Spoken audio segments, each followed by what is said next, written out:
Welcome to What's the Point?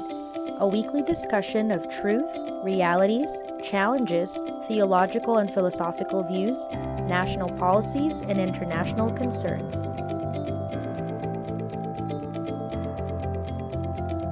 Welcome to What's the Point? We're still going on with our episode on our series on Dad's experience with being in prison in Saudi Arabia. So today we're actually going to be discussing his actual arrest and imprisonment.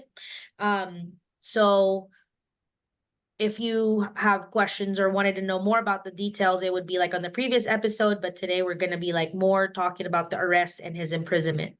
So Dad, if you kind of want to give us a background or like the circumstances surrounding your arrest. I know in the previous episode we ended with kind of like just you getting arrested. You mentioned the arrest, and I think it was like 2 times, but can you give us the circumstances that surround that? Uh, yeah, as I've said, the reason I was arrested is because one of our key leaders, in fact, the assistant pastor for the Indian service, was arrested. I didn't know 2 weeks prior. But true to our commitment that whoever is arrested will never point out anybody else. And so he did not, but upon inspection of his room, that note, I have a note for him for a meeting, and they were able to trace me.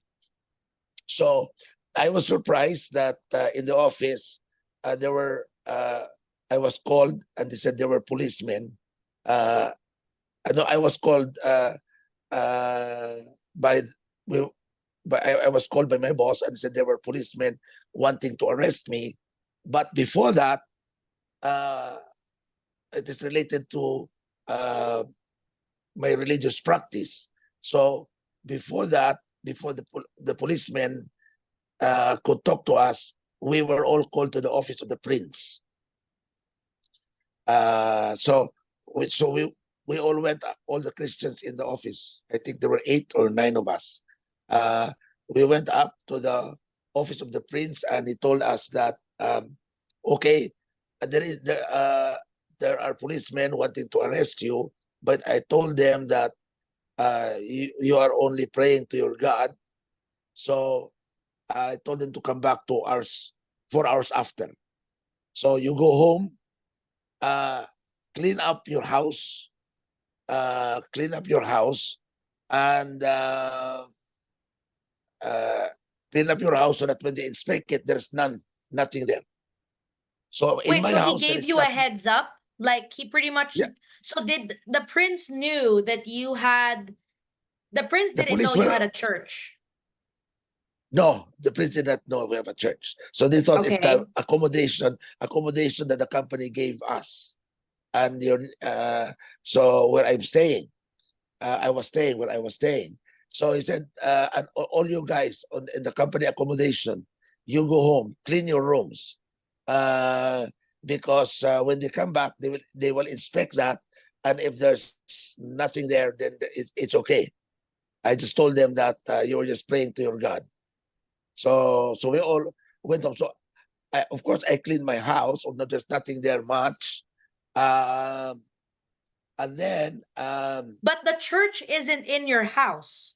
it's not in my house. So we also went to the church, but said, how do we clean this? Where do we put the musical instruments, the drums, the Xerox machine? We cannot all bury this in the desert. But anyway, so let's just make sure that Okay. this becomes secret. Okay, so and then we came back before 4 hours, and the police came back, and we were turned over by the prince to the police, and the police brought all of us for investigation. It took about that was afternoon, but 8 straight hours, no dinner, nothing. We were all investigated individually, but I maintained that I am the leader of the group, and there is nothing we're doing wrong. We are only talking and praying to our God, and that by doing this, we become better workers and better citizens. Mm. And after that, we were maybe I cannot remember very well now, but after that we were all released after 8 hours. So we went home, and the next day we went back to the office.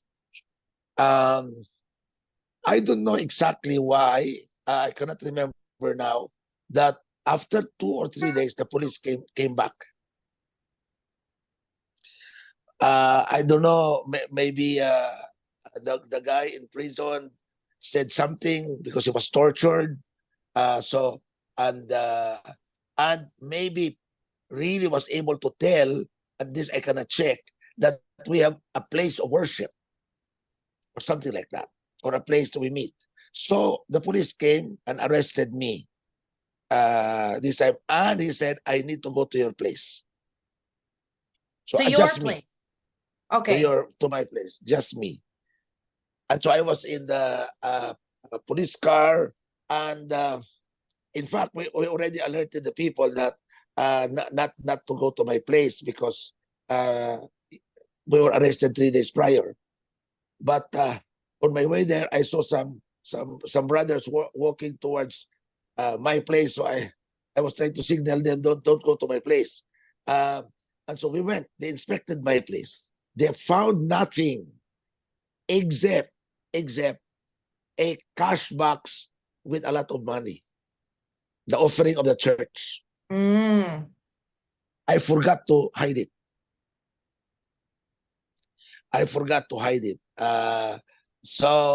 But then, okay, go ahead. Forgot to hide it. And so very hard to explain. They went it open. I mean, can't you just say that it was like your savings? I said that's my money, but they open it. Why is it arranged like that? There are different bills not properly arranged. It was the offering of the previous service that was not counted yet by the finance committee. It was left with me. So it's So it in doesn't, different okay, I bills. get it. Does that look like? And so because I was maintaining that what we were doing was correct, I was forced to reveal that we were doing a gathering, but that I was responsible for it, because So they in my mind I thought that it worked. The last time I said I was responsible, we were doing it to make us better people, and we were released. So I thought in my mind that will work. So the Uh, first time they arrested you, they didn't think or they didn't know that you were gathering together? No, they did not. Yeah, I didn't know that we were gathering in a big place, because that was not. We evaded that question. We said yes, we're praying in the office. Yes, we meet in my house, and that's true. As leaders, we were meeting there in my house. They never asked about a big gathering. Okay, so like just day-to-day meetings that you would normally have with people Yeah, that are yeah. around you, they just assumed that was what was happening and not a big gathering. No. Remember, I told last in our last episode that the prince allowed us to pray in the office when our Muslim office mates are also praying. They pray like 3-5 times a day. So when Right. they pray 15 minutes, we also pray, or at least we meet and talk in the office. So And they were okay with you praying even knowing it wasn't like Allah?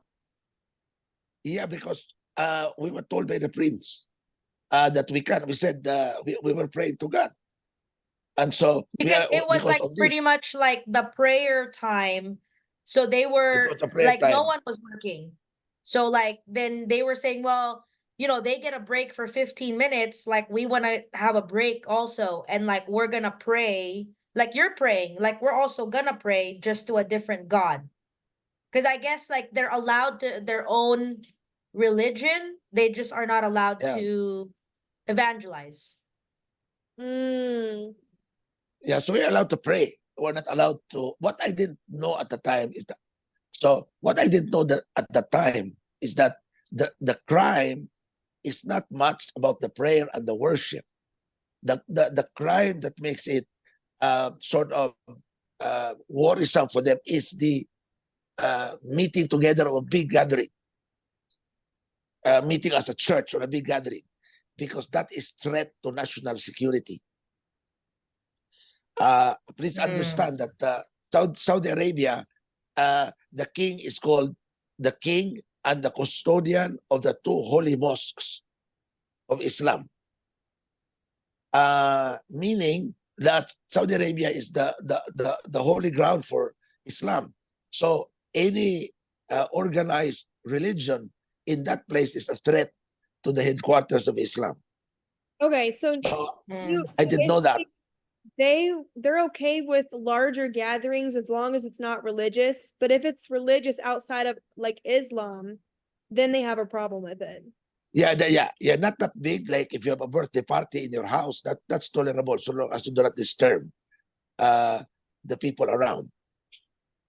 So that's normal to have parties, birthday party, but just make it quiet. That's okay. In fact, that was our excuse. That when somebody will, so we have prepared food before the service starts, and that when the police will come, we will just sing happy birthday. And said we are having a birthday party here. So that we have actually rehearsed that.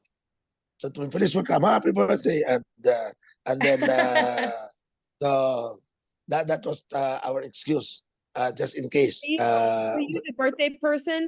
Like, why are you having birthdays every month? Yeah, yeah, but it was not that. I was already arrested, and I was able to point out the place of worship, because in my mind at the time, my excuse that we are just meeting to be better persons work. So you told them where the church was, or you didn't? No, at this time I did. Because with this saw the money, I cannot explain it anymore. So I said, we have a place that we meet so that we become better workers. So I teach them how to become better workers. So I maintained that argument that what we were doing was not wrong, because we were praying to God, and that as a result of that, we become better workers for Saudi Arabia. So that defense allowed all the 10 of us to go home. So I think this time, if I maintain that, I think I will also be released. Then, lo and behold, when we went to the church, they were shocked. They saw the Xerox copier, all the instruments, the way it is arranged. It's really like a church. I have a question. Like, show them not the church, but go to another like person's spot. You know what I mean? Or Yeah, say, like I thought, or yeah, say, because like, you this said, is- or say like this is your place. This is where we're gathering at. Instead, you didn't have to go any further of saying like, oh, I have to tell you, actually, this is the spot. You can, George, my phone was confiscated. I cannot call anyone anymore. Now, I cannot just barge into another person's place and implicate him. No, but I'm saying, how about this? Can you just say, because you're at your house, so just say, Yeah. this is my house. I don't know exactly. Well, I don't remember now. Maybe there were other people in my house at the time. I could not remember fully now why I pointed at the church. I cannot really fully remember now. That's a critical thing, but I cannot fully remember now. I was not tortured to tell that. I think I can remember there were 3 or 4 people in my house at the time. I was trying to signal them not to go to my house, but because the news spread out that we were arrested, some of the members were getting worried about me, and so they went to the house. And that was about the time, I think. Now I can remember about, well, when was this? This was many years ago. I think I can now remember that there were 3 or 4 people who were in my house. And I think they So you were the didn't ones who want told them to about. go to your house. Yeah, yeah. I can remember what I can remember now very well is I was signaling to them, don't come, don't go, because But the police car is like not tinted, that's so perfect. I Hold on, was hold on. That's perfect though, because if they do come, then you can tell them exactly this. My house is where we're no, gathering. but I think they were the ones who told about the place, Oh, not not you. me, not me. I don't remember now. I don't. I what I can remember now is I really did not remember I told them about the place. So in fact, I was trying to recall what I can recall now is that I was telling people not to get into my house as we were entering, but did not see me, I think. And then what I can recall now as well is what was seen in the house that relates to the church was the money. What I cannot recall now is who pointed the church. What was it, me or the people inside there when they were inspecting Also, I my have a house? question for you. When all this is happening, how is your mental, like, was your mind racing? No, I was very relaxed. I was very relaxed because I thought that I have escaped the Oh, first one. Mm. And so I thought that the argument that we were just praying and that we become better workers was a good excuse, because the one who was interviewing us was a graduate of a U.S. police academy, speaks very good English, and was sympathetic to us at the time. Mm. And I even asked him, is it wrong to really like pray to God so that we become better people and teach them to be better people, report to work early, do not cheat, do not steal? Is that wrong? He said, no, there's nothing wrong with that. The investigator told me. So I was actually, I think, having that. So I was a bit confident that even if they see the church, I will use the same defense. That this is the Mm. place. This is the place where I make people a better person. okay. I have a So question. What's the yeah, punishment if law-wise, if they see that you have a church? Nothing? no, Gathering. no, different. Again, just different. When uh, when you gather for birthday, there's nothing wrong. But I learned this later. I don't I think don't know the that knew exact. the law that he was breaking. Yeah, I didn't know. I didn't know. I didn't know what we were told is it's not allowed. Now, what I knew later when I was in jail is that because I asked why am I in a very what because I was okay fast forward, I knew that because when I was in jail I was surprised why I was put in a maximum security prison where even when I go to the restroom, somebody will have an Uzi machine gun at my back. Oh. Wow. And I said, and then I was with really strange criminals in my room, six or eight of us, with very strange offense. One was espionage. One was stealing stealing a jetliner out of Saudi Arabia. One is a professor who was accused of like communism or something like that. So, so I realized that we were a threat to national security, and so starting a church is a major offense because it's a threat to national security and a threat to the Islam religion. Were you tortured during these interviews at all? No. I was the only one not tortured in my room by God's grace. All the rest of them, they come back chilling and tortured for hours. When we got to the place of worship, just me. But the strange part is they did not arrest the other members in my house. So there were They people just at your house. They Yeah. went to go see them. You don't remember who told about the church. Could be them, could be Yeah. you.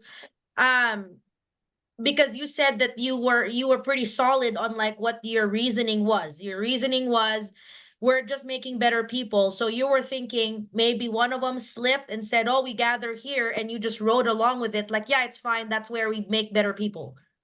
Yeah, something like that. And then they just left them. They just took me. I said, "Where is that place?" And you know, when they were asking me, because I think there was an instruction by the prince.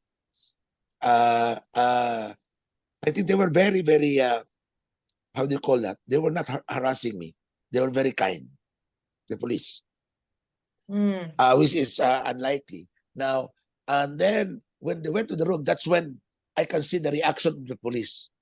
It all changed because it was big, and it was like a function hall with so many chairs, hundreds of chairs. It cannot be a birthday party.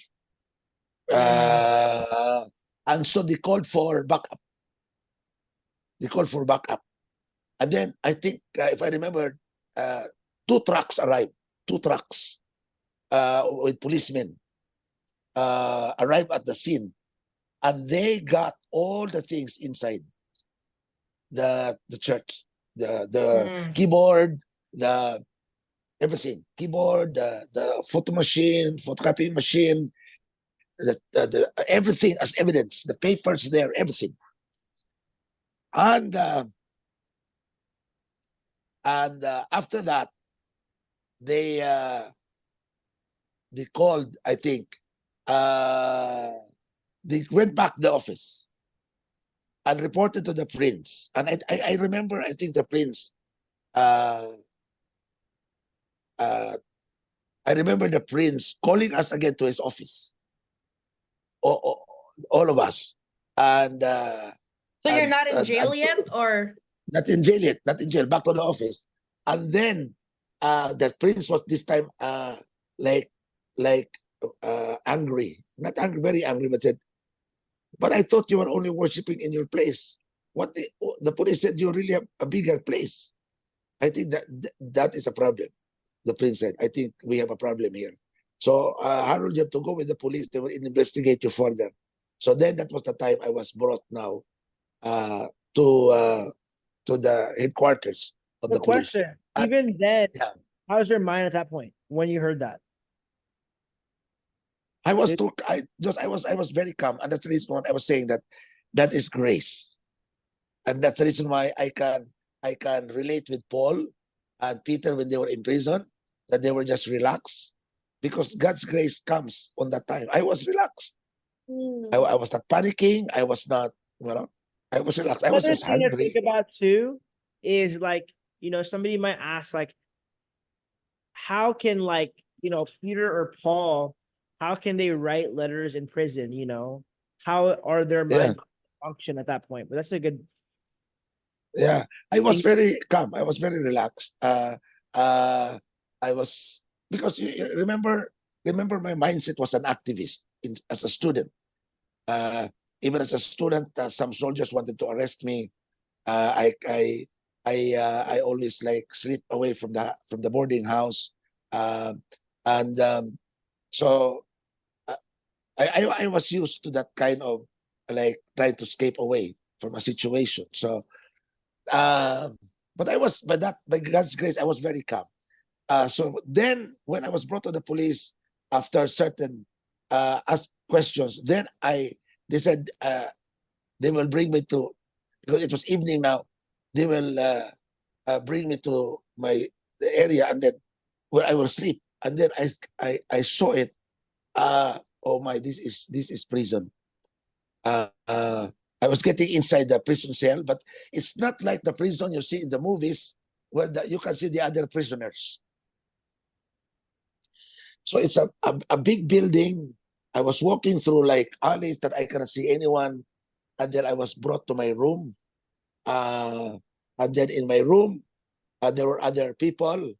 And then I was given, because I was in my uniform, I was in my what do you call this, office uniform, and they gave me clothes, and the clothes of the Arabic clothes, the one that one dress, And then they said that once a week a barber will come to shave your mustache or hair, whatever, and that every week one will come to get your clothes to be washed, and here is your 1 week allowance. So like I don't know why we were given. I was given like money. Like I don't remember what it was, but it was like half my salary. I remember. And this is I your didn't know they gave you So what money. can you 70. buy in prison? Yeah, 7 days allowance in prison. So What can you buy, what will though? I buy?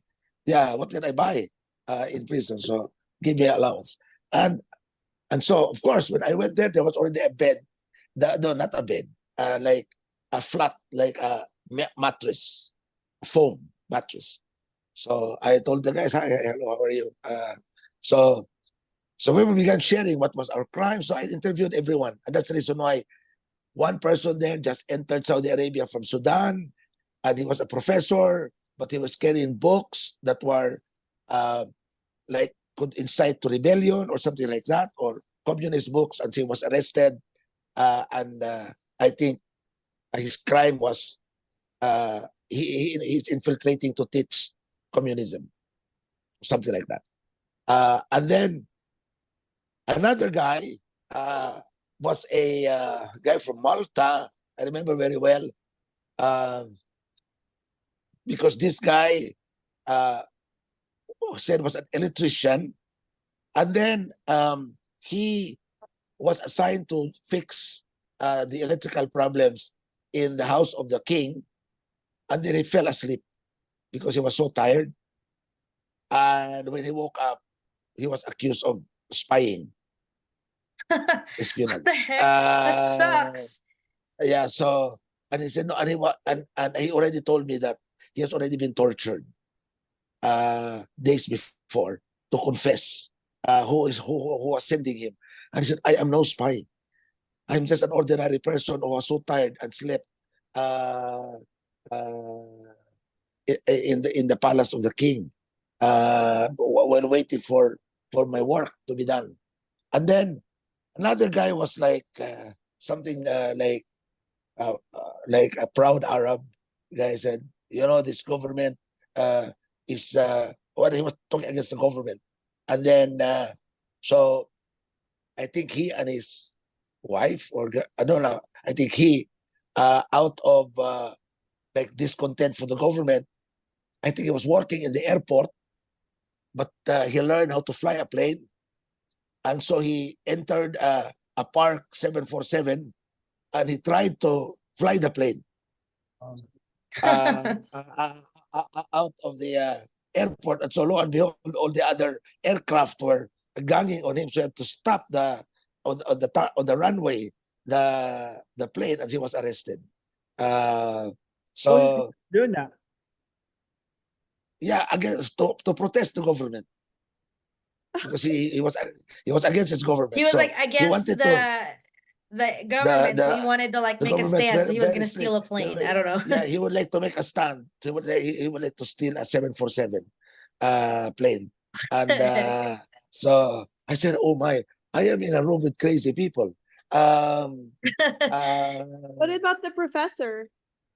Yeah, the Well, professor, he said he came to work, but he was really into books and writing. So these were him reading books that he wants to read.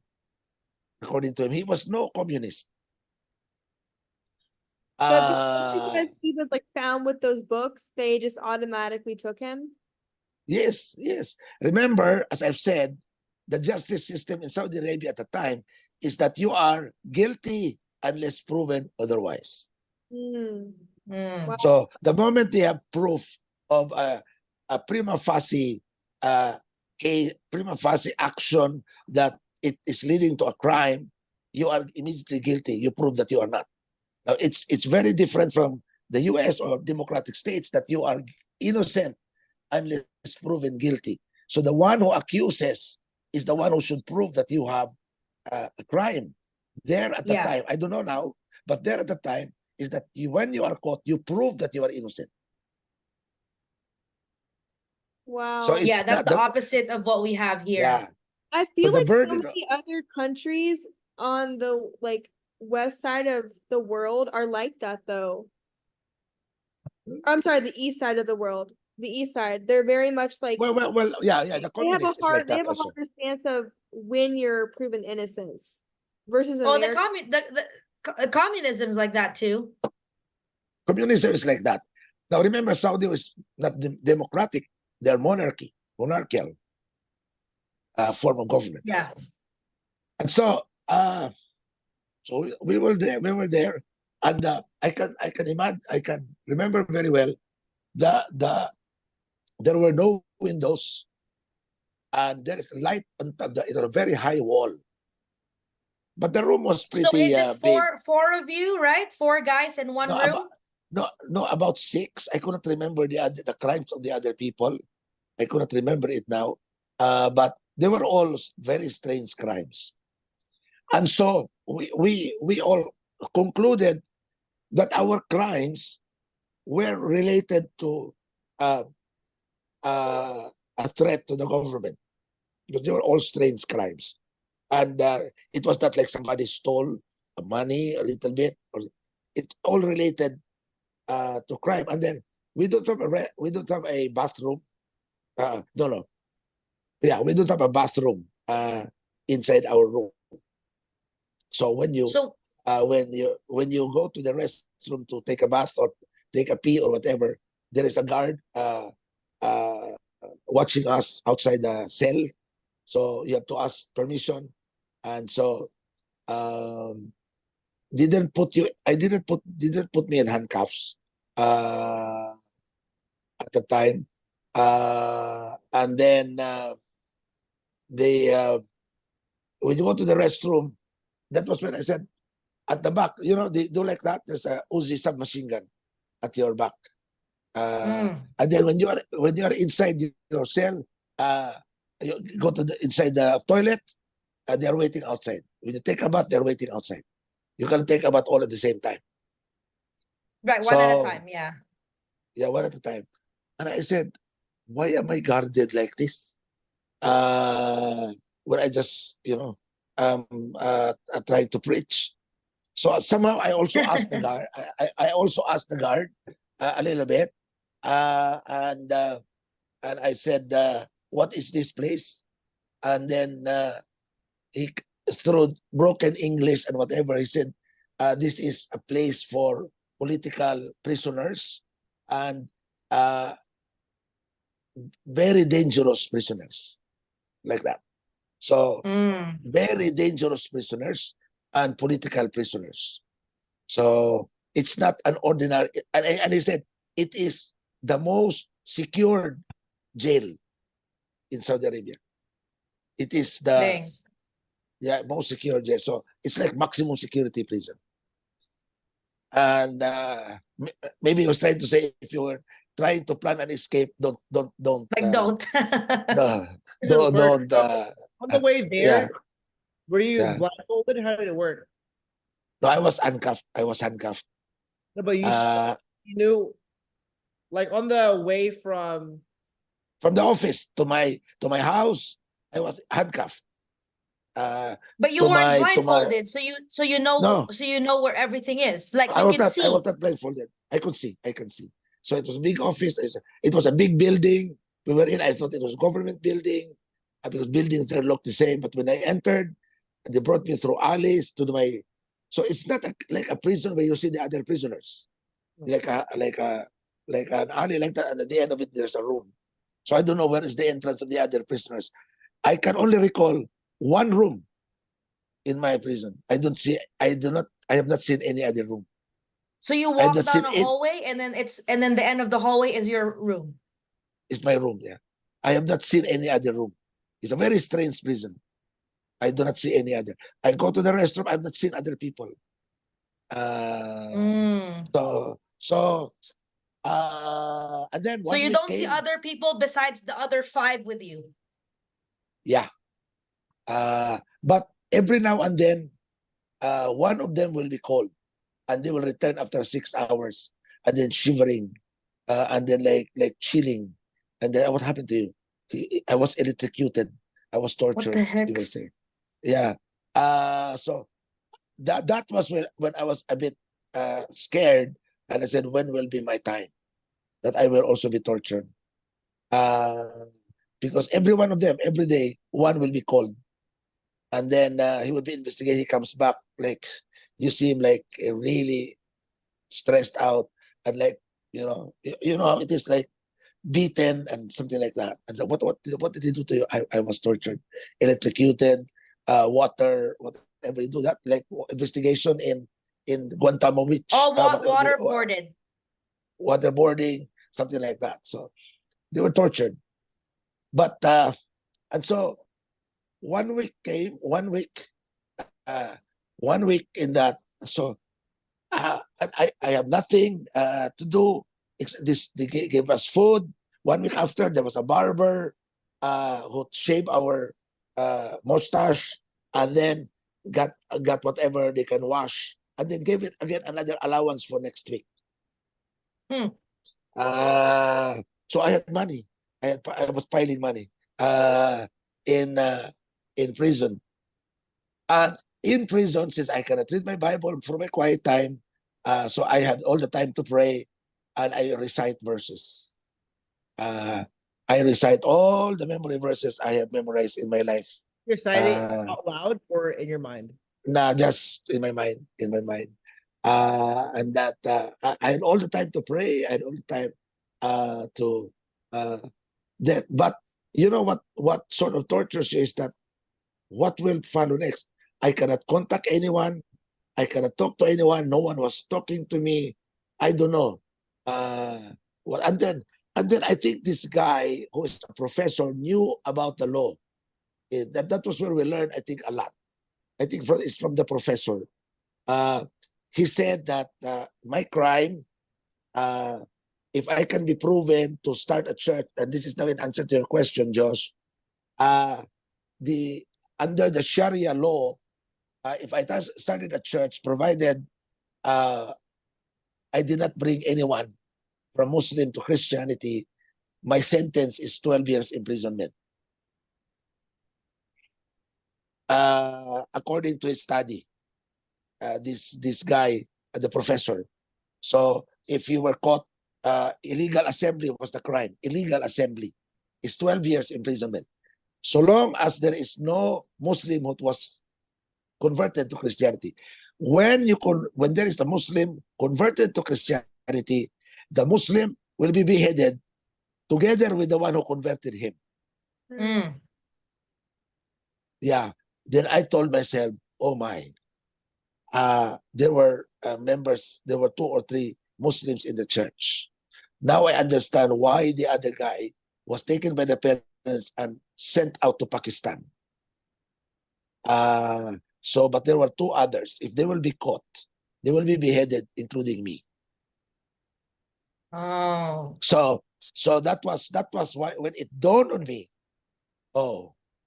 minimum I will stay here then is 12 years. That makes sense. So that was like the 8th day, the 9th day. So I was now beginning to accept the fact that I will be there for at least 12 years. What was the process like of acceptance? What did you think in your mind?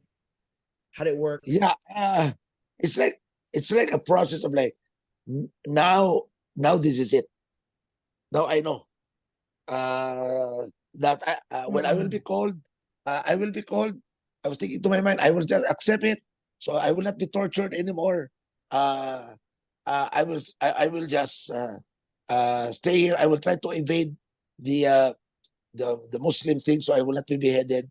But I was already prepared to stay for 12 years. So I was even computing my age already. I was, I think, 28. So plus 12 years. When I get out, I will be 40 at the time. So and then so I was praying every day, and I told the Lord that if I'll be here for 12 years, I will still secretly tell others about you. Maybe I said, maybe you sent me here for a mission. So I was thinking that maybe he sent me here to have people saved. So that's still worth it anyway. So I began thanking the Lord. I began thanking the Lord. Lord, thank you for 26, 27 years of life, of my life. And if the next 12 years is this will be my ministry in prison, in-house ministry, okay, I will secretly tell about you still here in prison. And then I began singing the song I Surrender All every day. Because to me, I was already in my mind prepared to stay in jail for 12 years. And on the 14th day, I was called.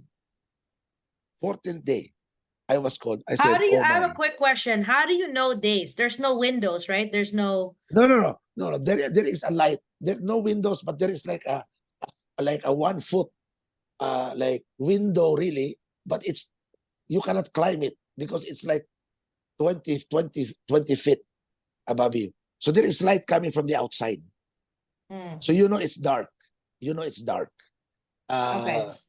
So and then so then I was called. I said, maybe this is the time that I will be tortured and interrogated. Because all through the 14 days, I was not called. No one talked to me from the authorities, from anyone. And that alone is torture because you really do not know. So I've accepted the fact that I will be here for 12 years. Yeah. So 14 days, I was called. I remember I was brought to a room. And they said that that was the time that I really told the Lord, Lord, thank you for 26 years, 27 years. I will serve you here. Anyway, this is your life that I live. That by Galatians 2:20, the life I live for the Lord. So anyway, this is your life. This is what you want me to live. I accept it. I surrender all. Then they called me to the room. I thought they will torture me. They said, you are now released. What? We are now releasing you. So we will deport you to your country. So and then they made me sign documents that I will not come back as an employee, entrepreneur, business, or any other form. I was considered persona non grata. Now, I learned after the fact that every single day the prince was calling the police. Wow. This I learned after I was already in the Philippines through the staff, because the secretary of the prince was Filipino. So they were Filipinos are talking among each other. So he was calling the police and saying, "Do not torture my person." The prince and that the prince said, release him before he goes to the Sharia court. Okay, so because if I go to the Sharia court, that's where I get 12 years imprisonment or beheading. And so I was told that the prince was following. Oh, where is he? Is he already released? So every day, according to I heard the story after. And then my British boss, who everybody dislikes, and was very strict, super strict, was also the one telling the prince, let us get this guy out. I don't know, for whatever reason, God used all of them. Even the most strict British boss that told me that if I could not, if what I was saying were untrue, I remember that when I was working, that he will cut my balls. So No, and Josh. so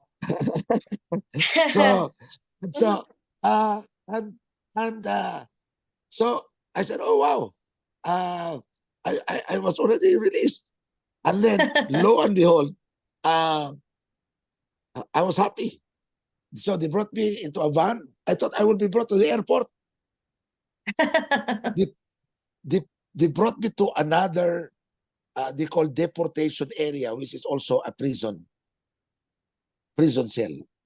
Now, this is now a prison cell of all criminals. So when I entered I said, oh, oh my, I like the other prison. There's allowance, better food, and then I can sleep. I entered a place which is half like, you know what is a stable of a horse? Like some place is covered, some place. Yeah. So imagine just half. Imagine a place that is maybe like twice a basketball court, where the side of it has cover, but the middle is open. And then Like and no then, roof? no roof on the side, because that is where you take a bath. In But front, the center is no, not covered, the so cen- like it's almost outside. yeah, the center is like open a little bit. So we all take the shade. When there is sun, we all go to the sun. And then there were over 500 of us. Like Oh my gosh. 500 to 700 of us. And when I entered, they have no clothes, like just in underwear, because it's very hot. And I said, "What is this?" And and then when I entered, after a few hours, I saw my two other pastors there as well. They were released. Mm. The Indian guy and the one who was arrested because of the Bible. They were also brought there. We saw each other there and tried to put the story together. And then it's really crazy. You cannot sleep because all of you, when you lie down, the floor is not enough. Oh my. You know what I mean? You know what I mean? When you all Yeah, lie yeah, down, there's not enough floor. Yeah. yeah. When you all lie down, when you have to lie down, when you all lie down flat, you cannot move because everyone is like that on you. So when you turn your side like that, you cannot go back. Oh my gosh. Yeah, because the pressure. So you will be like that all night, you know. So Where we are you were sleeping? sleeping On the floor? Is it grass? on Is the it floor. concrete? Yeah, cement, concrete, cement. Oh my gosh. I said, "What is it? No allowance, nothing." And then I asked everyone, "Why are you here?" "We are waiting for our ticket to be deported, and we don't have money." Oh, I said, "Oh, I have money." So I was. uh, so I said, "How can I buy ticket? Uh, how can I buy ticket so I can?" And it was there that someone from the embassy, I don't remember how many days, came. Philippine embassy came to check on me, and he said, asked my situation. I was like, so I told him the story, and he said, "Okay, we'll do something so that we'll contact your relatives." Then there I knew to that guy that Janet and all my friends here were calling the government, and the Secretary of Foreign Affairs was also writing to the Saudi government at the time. That was the time of Cory Aquino, I think. So Raul Manglapos, the Secretary of Foreign Affairs, was also writing to the Foreign Affairs Secretary of Saudi. And so there in prison, they call it deportation prison. When they send you food, it's not like the other prison where you have separate plates. They send you like a very big basin, like a very big container. They just throw in front, and you will have to fight for the food. Oh my. Was the food And so patched up in the container, or was it like, how was the food presented? yeah, it was just like rice and like a little meat thrown in front, or sometimes bread with cheese. You have to fight for your food. And that's the reason why we Filipinos have to organize ourselves like basketball team. So we were very good because all the Filipinos, we were together. And so when we know that the food will come, we will scream at each other so we can get our food and then run away. How many of you guys? About 40, 50 Filipinos. And so I asked them about their crime. Most of them were stealing. They were cashiers. They were cashier that and then they will let their roommate get one whole cart. They will just punch one and then get the whole cart out. And they will do They were that like stealing, yeah. yeah, every other day, and then they will send it to the Philippines. So most of them were stealing. And they said, "So what will you do when you go to the Philippines?" I said, "I will change my name and come back and steal again." Oh my gosh. So that's there because he said the at least we were only in prison for 6 months. So in the Philippines there is no job. And Oh so my gosh. I will change my name. I will come back and steal again. Because what I stole in 6 months was really worth like 3 years. Something like that. So these guys are crazy. And so, but a funny How did thing you one befriend night, them though? sorry? How did you befriend them? Yeah, I'm friendly. So I just talked to them. And how are you? And all this. So I became like the pseudo boss of all the Filipinos in the cell. So I sort of they take orders from me what to do.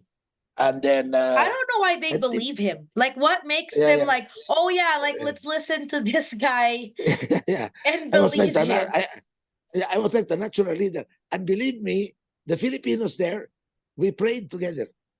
What were the ages though? Were you older, younger? Even the ones who want to I was, steal I again. was, yeah, even those who want to steal again, they will pray with me. Like when we eat the food that we have like gathered, because we can even how do you call that in basketball? Just back off, whatever you do like that in basketball, Josh. What do you call that?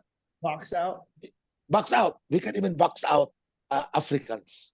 Yeah, because like if you're like 50 and then you get around the around the big container, you get your food, and Good then thing we about pray. Filipinos is that they're used to dirty basketball, so that's easy. Makes sense. Yeah. But there are Yeah. two funny things I really remember. Three funny things. Not funny, the other one is not funny.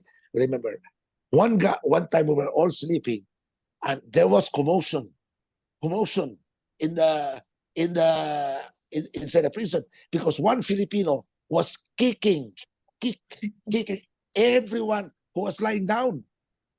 What the heck? And so those who woke up went into like to fight him. Because you kick him, he was kicking.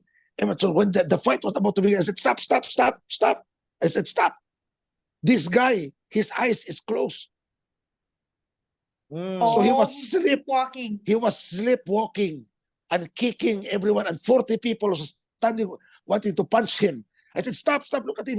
His eyes is closed. This is problem. He is still sleeping.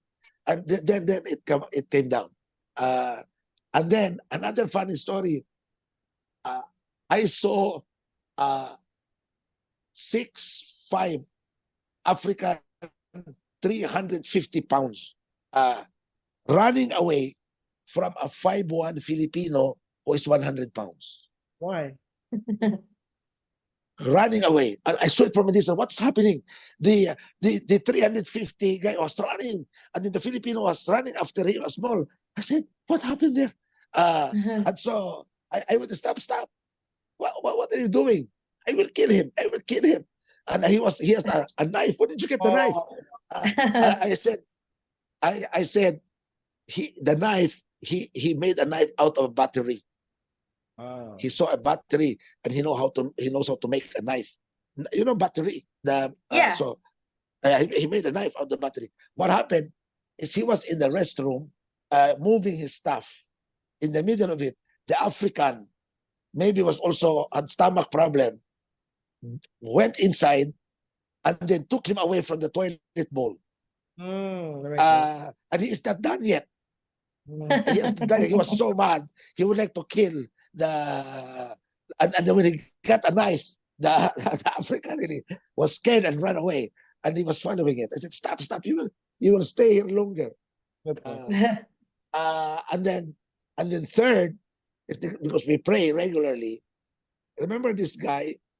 I saw this guy from a distance. I said, I will not get near that guy because he's full of sores. Was it leprosy? Full of sores.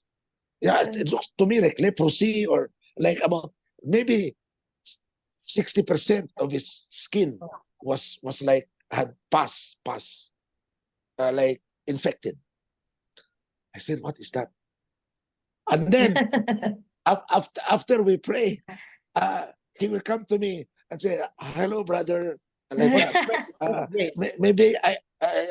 Maybe hello, brother. Maybe I will change from Muslim to Christians, so I What's will his pray race? with you.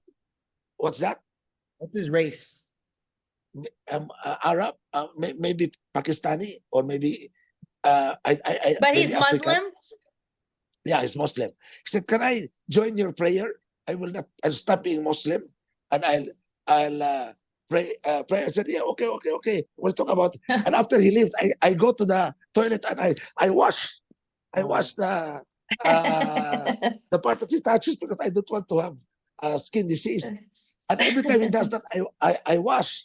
And then the Lord convicted me. He said, "What kind of pastor are you?" I said, "Pray for that guy." So God, put to my mind all the miracles. I said, and Jesus said, "I never do that during my time." In other words, why do you wash? Why do you wash that? What? You're scared. You have the power. Yeah. And so, I was praying. Oh Lord, I was praying, but my prayer had a little bit of self-interest, because I don't want to be. I don't want to have that kind of disease. So my prayer is, Lord, please heal him, so that I do not get contaminated. So it's all a bit selfish prayer also. I have a So I was question really for you. praying. So, Yeah. do they have guards there to watch over you guys? Because if this guy converts to Muslim, then you'll be there for a long time. Yeah, in fact, I told him. So I told Shen about the gospel, and he received the Lord. And he said, "Hallelujah!" Yeah, he received. I said, "Stop, quiet." I said, because if people will know that you converted, we will be taken out here. We will be beheaded. Do you know that? I said, So, "Stop." got it. You You have to tell him, na- like, just yeah, act like you're always Christian. just act, and just tell them you're Christian from your place. You're Christian, so that you join us because you're Christian. Got Don't it. tell them. They don't know you're Muslim. You said Muslim, so you can get a work here. If you are asked. So he joins us. He was the only non-Filipino, and then I saw every day his wounds were healing. Oh. Wow. Every day was healing, until about 5% left. So when did he convert? Did Wow. he before the healing? Yeah. After he received the Lord, Oh, I see. every have a day question. was healing. Yeah. I guess a moral question. So it appears that throughout your time there, like you didn't necessarily like outright lie most of the time, but there was some times where you're like, just say this and like basically lie for the better good. Do you feel like you were ever convicted of lying, even though it was for a good cause? No, I was always conscious to tell the truth. So I told him, when they asked you, you're a Christian, I knew he was already a Christian. So he was So not it's lying. not lying. He's not But lying. you You're just Christian. kind of I'm Christian. manipulated the way you I'm said Christian. something. Now, however, when I said if they will really trace you, that part I think is lying. If he will really trace you, why did you say Muslim? Is that you'll get a job? But he did not get to that. He did not get to that. Although that was a bad advice, but that advice was an advice to lie. Now I admit that, so that's on me. So But he didn't have to get And so- there. yeah, but God made sure it didn't get there. And so we were doing that. And so since I remember at the time 2,100 reals, 3 weeks I think worth of allowance, 700. Yeah, 100 reals a day. 100 reals a day is the equivalent of 1,400 pesos now a day. So like $25. No. Yeah, about $30? 20. Yeah, about $30 a day. Not bad. Yeah. Right? Okay. So I had 2,100, and somebody there was trying to sell ticket in the prison. Where are you hiding your money that you don't get like stolen from? You know, I only have one pair of underwear, my uniform with a necktie, plus one dress given in prison. The other one I had. So I had to exchange it. So when I wear the dress, I went to dry the underwear. and my other things. So now I am in Arabic dress. Tomorrow I'm in uniform. So I exchange. I only have I only two sets because I always prepare my my dress for my deportation. Where's the And so money? Well, where's the money? I hide my money.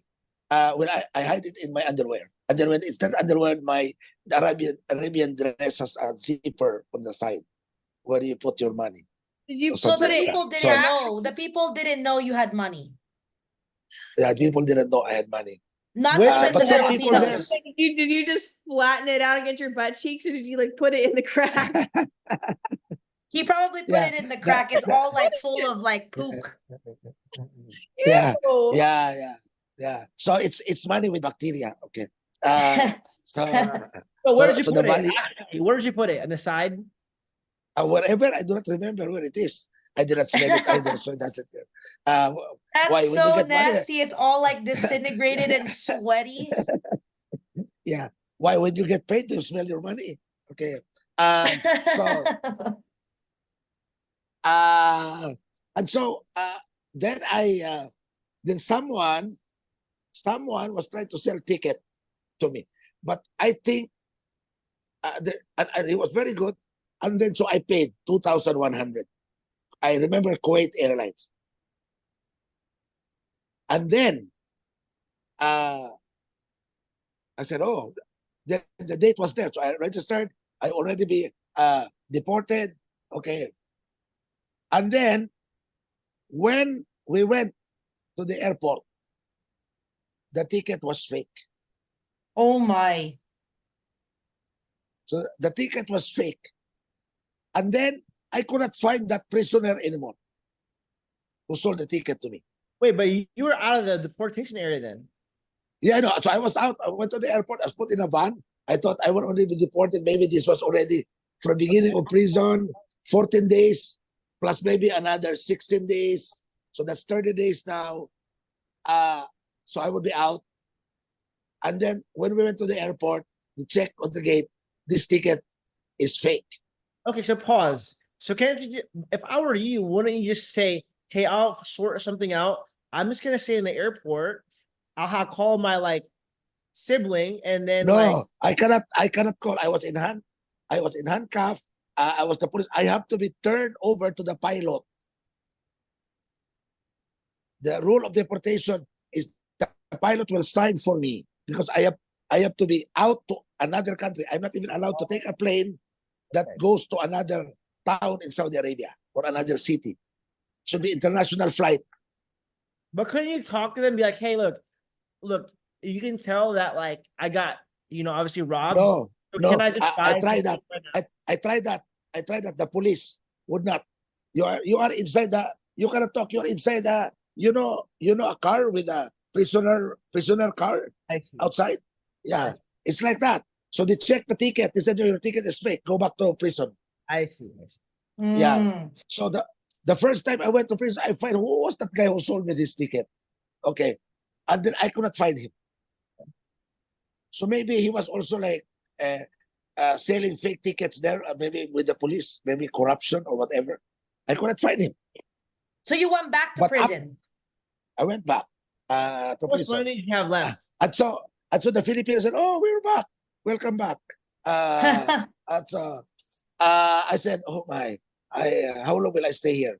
And so we were still could. I said, "I think this is my ministry. I don't know what will happen here. Is this really deportation?"